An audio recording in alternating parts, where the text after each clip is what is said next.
को बुलाकर अपने घर में प्रोग्राम कराते रहे। जय हो सच्चे दरबार की जय।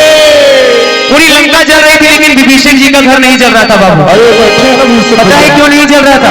क्योंकि विभीषण जी हरि के भक्त थे, और जो हरि का भक्त होता है भगवान जी उसका घर नहीं जलने देते।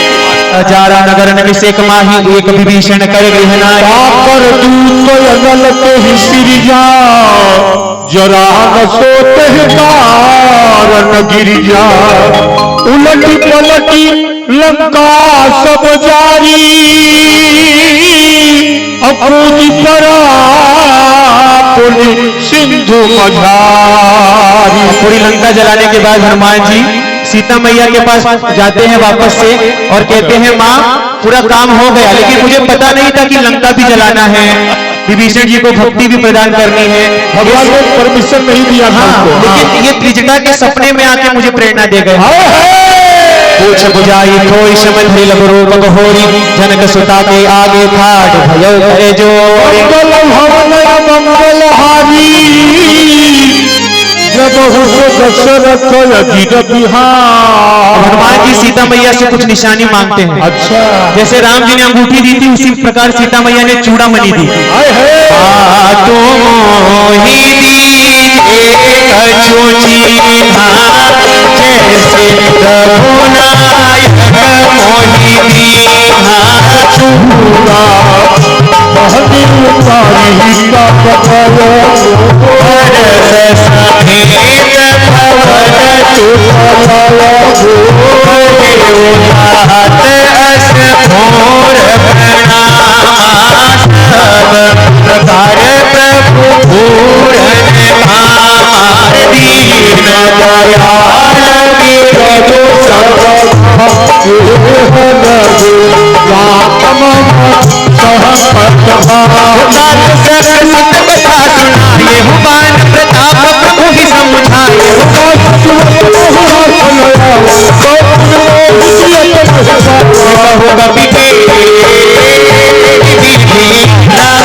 का